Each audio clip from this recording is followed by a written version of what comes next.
یہ سب ٹھیک کرنا چاہیے؟ بالکل ایک انٹرنیشنل معیار ہے کہ یورپ میں دیکھا جائے، ایون کہ انڈیا میں بھی دیکھا جائے، تو چائلڈ لیبر پہ ان چیزوں پہ بہت اچھی اچھی ڈاکومنٹریز بنائے جاتے ہیں، فلم ہوتی ہیں، ایکٹر عامر خان اس پہ پروگرام کرتے نظر آتے ہیں۔ جی بالکل. مسئلہ یہ کہ وہ پرو ایکٹیویزم کی طرف ہے، پرو ایکٹیو نظر آتے ہیں۔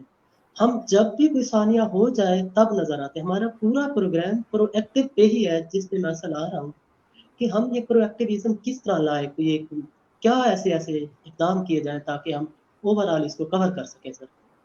سر دیکھیں یہ یورپ کی یا باہر کی جو باتیں ہیں ان لوگوں نے اپنے اداروں کو مضبوط کیا، لیکن اس سے پہلے ان لوگوں نے اپنے لوگوں کو مضبوط کیا، لوگوں کو تعلیم دی ہے، لوگوں کو شعور دیا ہے۔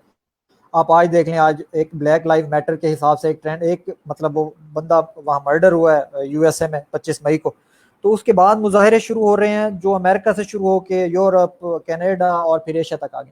مطلب یہ ہے کہ لوگ جانتے ہیں کہ اس کا نقصان کیا ہے۔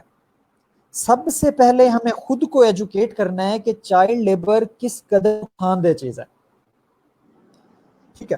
اب اس کے لیے کرنا کیا چاہیے؟ اس کے لیے کرنا یہ چاہیے کہ ہمیں اپنی وسعت کے مطابق، ہر شخص کی ایک وسعت ہے، مطلب میں 92 نیوز سے وابستہ ہوں، اب میں کہوں کہ بھئی یہ کام جو ہے وہ 92 ٹی وی کا ہے، اسے یہ دکھانا چاہیے، اور پھر میں بری و ذمہ ہو جاؤں، تو ایسا صحیح نہیں ہوگا میرے خیال میں۔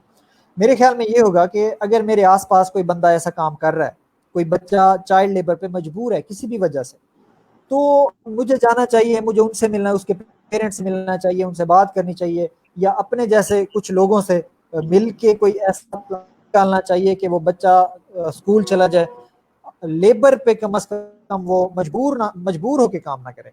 تو میں یہ کہوں گا کہ اس کا لائحہ عمل بنانے کے لیے کسی بڑی این جی او کی ضرورت یقیناً ہوگی، بڑے لیول پہ، چھوٹے لیول پہ نہیں ہے۔ ہم میں سے ہر فرد اگر اپنا اپنا کام مناسب طریقے سے کرنا شروع کر دے تو یہ ایک ایسی چین بن سکتی ہے، ایک ایسا ذریعہ بن سکتا ہے کہ ہم بہت جلد اس پہ قابو پا سکتے ہیں۔